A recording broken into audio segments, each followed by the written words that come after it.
বড় সুখবর ভূমি মালিকদের জন্য। সাহসী প্রধানমন্ত্রী তারেক জিয়ার নির্দেশে এবার বাংলাদেশের প্রত্যেকটা জেলাতে বিডিএস রেকর্ডের কার্যক্রম শুরু হয়ে গেল। ইতিমধ্যে বেশ কয়েকটি জেলাতে শুরু হয়েছে, এমনকি নতুন কয়েকটি আরও উপজেলাতে এই কার্যক্রম শুরু করা হচ্ছে। এমনকি এবার যে বাজেটটি হয়েছে, এই বাজেটেও ডিজিটাল জরিপের জন্য বাড়তি বরাদ্দ রাখা হয়েছে।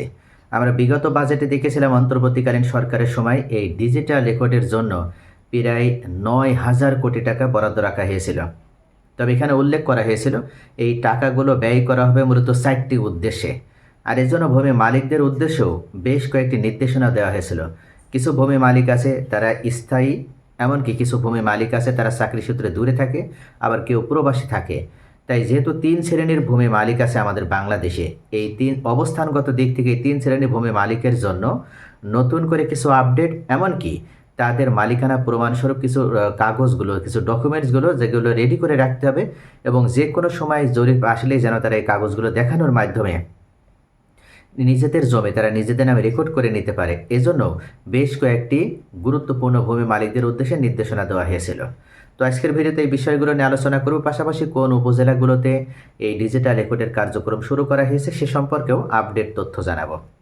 সাধারণত আমরা জানি যে বিডিএস রেকর্ড হচ্ছে বাংলাদেশ ডিজিটাল সার্ভে, আর এটাই বাংলাদেশের ইতিহাসে লেটেস্ট জরিপ হবে। এটাকে লেটেস্ট বলা হয়েছে এই কারণে বছর বছর নতুন করে কোনো জরিপ করার প্রয়োজন হবে না। দুইটা উদ্দেশ্য নিয়ে জরিপ হয়। এক নাম্বার, খতিয়ান আপডেট করা এবং ম্যাপ তৈরি করা। যেহেতু জমি বিক্রয় হয়, হাত বদল হয়, অর্থাৎ নতুন মালিক হিসেবে যারা আসছে তাদের নামে নতুন করে খতিয়ান প্রস্তুত করা বা রেকর্ডে তাদের নাম ওঠানোর যে উদ্দেশ্যটা, এটার জন্যই মূলত এই রেকর্ড কার্যক্রম পরিচালিত হয়। তবে এবার এমন একটা সিস্টেম নিয়ে আসা হচ্ছে এই বিডিএস রেকর্ডের মাধ্যমে, যেখানে রেকর্ড হয়ে যাবে, রেকর্ড হয়ে যাওয়ার পর আগামী 100 বছরে রেকর্ড করার প্রয়োজন হবে না। কিন্তু কেন রেকর্ড করার প্রয়োজন হবে না সে সম্পর্কে উল্লেখ করা হয়েছে। বলা হচ্ছে এই রেকর্ডের পর প্রত্যেক বছরে অর্থাৎ 6 মাস পর পর একটা নির্দিষ্ট টাইমে এই রেকর্ডগুলো আবার আপডেট করা হবে। যেমন আমরা যদি দেখি বাংলাদেশের ব্যাংকিং সিস্টেমের দিকে আমরা যদি তাকাই, তাহলে যেমন একটা জুন ক্লোজিং আছে, একটা ডিসেম্বর ক্লোজিং আছে। অর্থাৎ জুন ক্লোজিং, ডিসেম্বর ক্লোজিংয়ে তারা কিন্তু হিসাবটা পরিপূর্ণভাবে আপনার যারা মালিক, বিশেষ করে যারা ওই ব্যাংকে যারা অ্যাকাউন্ট হোল্ডার, তাদেরকে জানিয়ে দেওয়া হয়। আবার সেম একইভাবে এই ভূমি ক্রয় বিক্রয়ের ক্ষেত্রে যারা নতুন করে জমি ক্রয় করবে, যারা বিক্রয় করবে, তাদের কাছ থেকে তো অটোমেটিকভাবে জমি ডিডাকশন হয়ে যাবে, হ্রাস হয়ে যাবে। আর যারা জমি ক্রয় করবে তাদের আবার অটোমেটিকভাবে ওই জমি অ্যাড হয়ে যাবে তাদের নামের পাশে। তো এইভাবে যারা জমি ক্রয় করছে তাদের একটা করে স্মার্ট কার্ড থাকবে ভূমি মালিকানার প্রমাণস্বরূপ। এখন যেমন আইডি কার্ড আছে, অর্থাৎ এই আইডি কার্ডের মাধ্যমে একজন ব্যক্তি যেমন প্রমাণ দিতে পারে সে বাংলাদেশের নাগরিক, সেম একইভাবে ওই স্মার্ট কার্ডের আলোকে সে প্রমাণ দিতে পারবে যে এই স্মার্ট কার্ড তার একটা ল্যান্ড ওনারশিপ প্রদান করছে, এবং স্মার্ট কার্ডে তার জমির পরিমাণ কত সেটা উল্লেখ থাকবে।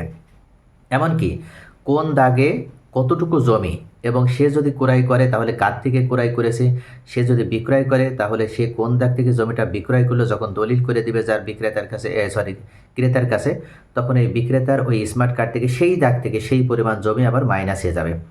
যদি দেখা যায় যে সম্পূর্ণ দাগ ধরে বিক্রয় করে দিয়েছে, তাহলে সম্পূর্ণ দাগটাই যার কাছে বিক্রয় করে দিয়েছে তার নামে অ্যাড হয়ে যাবে। অর্থাৎ এইভাবে মূলত স্মার্ট কার্ডে যোজন বিয়োজন হবে। তবে এটা সরকার হচ্ছে কি ইনস্ট্যান্টলি, অর্থাৎ তৎক্ষণাৎই সরকার তার রেকর্ডটা কারেকশন করবে, তা করবে না। বছরে 2টা সেশন থাকবে, অর্থাৎ টাইম থাকবে।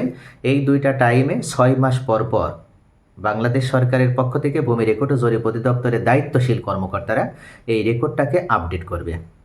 তখন যারা জমি ক্রয় করছে তাদের নামের পাশে ওই জমিটা অটোমেটিকভাবে শো হবে, এবং পরবর্তীতে খাজনা নির্ধারণ হবে এই নতুন মালিকের নামে। তো এইভাবে মূলত আবার যিনি বিক্রয় করছে তার ওটা বিয়োজন হয়ে যাবে, মানে বিয়োজিত হয়ে যাবে। তো এইভাবে ভূমি মালিকদেরকে সম্পূর্ণ ডিজিটাল অর্থাৎ অনলাইন প্ল্যাটফর্মে নিয়ে আসা হচ্ছে, যেন পরবর্তীতে কখনো বাংলাদেশ যেন সম্পূর্ণভাবে অ্যানালগ পদ্ধতির যুগ থেকে বের হয়ে যে ভূমি মালিকানার ক্ষেত্রে ডিজিটাল মালিক হিসেবে তারা নিজেদেরকে প্রমাণ দিতে পারে, এবং পৃথিবীর যে কোনো প্রান্ত থেকে একজন ভূমি মালিক যেন তার জমির মালিকানার সকল লিগাল ডকুমেন্টসগুলো সে পৃথিবীর যে কোনো প্রান্ত থেকেই যেন বৈধতার সত্যতে, অর্থাৎ বৈধভাবে সে যেন প্রমাণ দিতে পারে। এই বিষয়গুলো নিশ্চিত করার জন্য একজন কানাডা প্রবাসী, আমেরিকান প্রবাসী, ইউরোপিয়ান বা পৃথিবীর যে প্রান্তেই থাকুক না কেন, তার জন্য বিশেষ করে এই সুবিধার দিকটা বিবেচনা করে সরকার অবশেষে এই ভূমি সেক্টরটিকে অনলাইনীকরণ করেছে। অর্থাৎ এদিক থেকে যদি কোনো ব্যক্তি ডিজিটাল রেকর্ডের সময় বিডিএস রেকর্ডের সময় তার নামের জমি যদি সে নিজের নামে রেকর্ড করে নিতে না পারে, তাহলে তার জন্য বড় একটা পরিতাপের বিষয়ে পরিণত হবে। অর্থাৎ পরবর্তীতে আবার নতুন করে রেকর্ড সংশোধন করে জমির মালিক হওয়ার যে প্রসেসিংটা, এটা সম্পূর্ণভাবে তার জন্য অনেক বড় একটা জটিল প্রক্রিয়ার ভিতরে পড়বে। কারণ ইতিমধ্যে বাংলাদেশ সরকারের পক্ষ থেকে জানানো হয়েছে যে ডিজিটাল রেকর্ড হয়ে গেলে রেকর্ড সংক্রান্ত যে জটিলতা, এমনকি রেকর্ড সংক্রান্ত যে মামলা, সেটার পরিমাণ একেবারে 0% নামিয়ে নিয়ে আসা হবে। অর্থাৎ রেকর্ডের আর কোনো মামলার উৎপত্তি থাকবে না। কেননা রেকর্ডে যদি ভুল না হয়, তাহলে রেকর্ডের মামলার আর উৎপত্তি থাকবে কেন, বা রেকর্ডের মামলা হবে কেন? তাই ডিজিটাল রেকর্ডের পূর্বে আপনাকে সতর্ক হতে হবে, সচেতন হতে হবে। এবং সরকার যে নির্দেশনা দিয়েছে আপনার ভূমির মালিকানা প্রমাণ করার জন্য 6টি ডকুমেন্টস, এই 6টি ডকুমেন্টস আপনাকে সঠিকভাবে সংগ্রহ করে নিজের কাছে যেমন রেখে দিতে হবে, ঠিক তেমনইভাবে এই 6টি কাজ করে আপনি জমিটার বৈধ মালিক, এটা রেকর্ডকারীগণকে যেন আপনি দেখাতে পারে, সেজন্য আপনাকে সার্বিকভাবে প্রস্তুতি গ্রহণ করতে হবে। 1 নম্বরে, আপনি যদি ক্রয় সূত্রে মালিক হন, তাহলে অবশ্যই আপনার একটা দলিল থাকা লাগবে এবং এই দলিলটি সাব কবলা দলিল হতে হবে। মনে রাখবেন, আপনি জমির ক্রেতা এবং আপনি সঠিকভাবে জমি ক্রয় করেছেন, আপনার পরিশ্রমলব্ধ অর্থ দিয়ে, আপনার হালাল টাকা ব্যয় করে আপনি জমি ক্রয় করেছেন। এবং পরবর্তীতে আপনার ওই ক্রয়কৃত জমি, যাদের থেকে আপনি জমি ক্রয় করেছেন, তারা যেন কোনো ধরনের ষড়যন্ত্র করে বা তারা যেন কোনো ধরনের বেইমানি করে আপনার ওই জমির ভিতর থেকে বা আপনার ওই জমিটাকে বিতর্কিত করতে না পারে, এটা নিশ্চিত হতে চাইলে অবশ্যই সাব কবলা দলিল করতে হবে। এই সাব কবলা বা বিক্রয় কবলা দলিলটা তৈরি হয়েছেই মূলত সত্য ত্যাগ করে যারা জমি ক্রয় বিক্রয় করবে, তাদের ভিতরে এই দলিলটা অন্যতম প্রমাণ হিসেবে যেন ভূমিকা পালন করতে পারে। অর্থাৎ যখন কোনো ব্যক্তি নিঃস্বার্থে কোনো কিছুর বিনিময়ে কাউকে জমি বিক্রয় করে দিয়েছে, মানে কারো কাছে জমি বিক্রয় করে দিয়েছে, তাকে রেজিস্ট্রি করে দিয়েছে, তখন অবশ্যই সাব কবলা মূল্যে দলিলটা তৈরি করে নিতে হবে। যদি আপনার এমন হয় যে হেবা দলিল, তাহলে আপনাকে একটু সতর্ক হতে হবে। আপনি দেখবেন যে আপনার এই হেবা দলিলটা যেন কোনোভাবে প্রতারণার মাধ্যমে না হয়ে থাকে, বা আপনি যার থেকে হেবা করে নিয়েছেন সেই ব্যক্তি যেন কোনো ধরনের প্রতারিত হয়ে বা বিকৃত মানসিকতার বা আপনার অসুস্থ অবস্থায় যেন জমিটা আপনাকে হেবা করে না দেয়, এটা নিশ্চিত হতে হবে।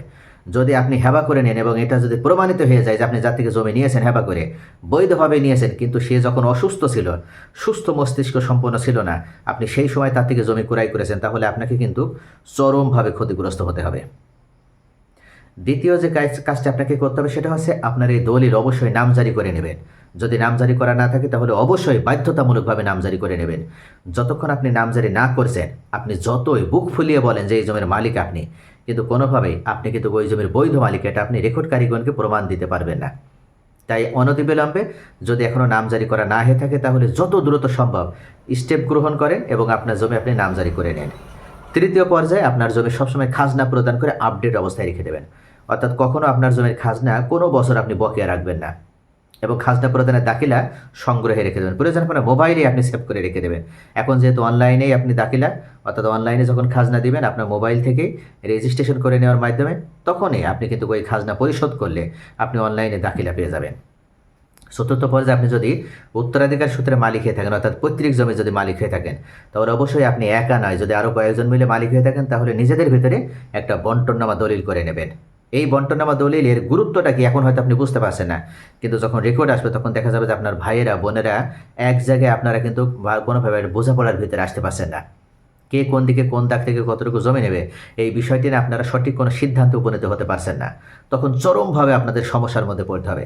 তাই আগে থেকে যদি বন্টননামা করা হয়ে থাকে, তাহলে আপনাদের এক জায়গায় হওয়ার কোনো এই যে সমস্যাটা, এটা থাকলো না। অর্থাৎ আপনি চাইলে আপনার বন্টননামা দলিল অনুযায়ী, নামজারি অনুযায়ী, খাজনা প্রদানের ভিত্তিতে আপনি এই বন্টননামার ভিত্তিতে আপনার জমি আপনি নিজের নামে রেকর্ড করে নিতে পারবেন। অন্য কোনো ওয়ারিশের সহায়তা বা উপস্থিতির আপনার কোনো বাধ্যবাধকতা থাকলো না।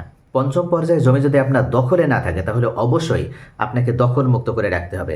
অনেকে হয়তো এইটা ভেবে বসে আছে, যেহেতু ডিজিটাল রেকর্ডে সঠিক মালিকদের নামে জমি রেকর্ড হবে, তাহলে আমার নামে রেকর্ড যখন আসবে, আমার কাগজগুলো দেখিয়ে, মালিকানা প্রমাণগুলো দেখে আমি রেকর্ড করে নেব। এটা কিন্তু কোনোভাবে হবে না। অর্থাৎ রেকর্ডে ভুল হয়ে গিয়েছে, মানে দখলে নেই আপনার জমি, এটা আপনাকে প্রমাণ করতে হবে বিজ্ঞ আদালত থেকে।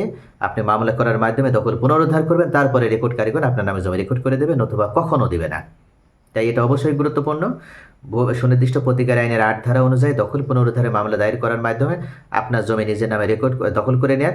অবশ্যই আগে থেকে আপনি পদক্ষেপ গ্রহণ করে দখল মুক্ত করে নেন। ষষ্ঠ পর্যায়ে, জমি যদি আপনার সঠিক পরিমাণে অর্থাৎ সঠিক বাউন্ডারি যদি চিহ্নিত না থাকে, তাহলে রেকর্ডকারীগণ কিন্তু খতিয়ানে আপনার মালিকানা সঠিকভাবে দিলেও ম্যাপে কিন্তু জমিটা আপনার কম হয়ে যাবে।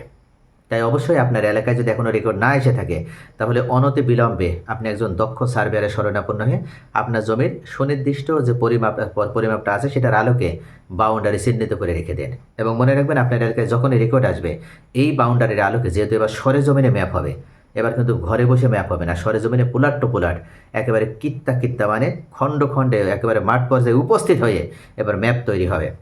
তাই অবশ্যই আপনাকে আগে থেকে আপনার বাউন্ডারি সীমানাটা সঠিক করে রেখে দিতে হবে।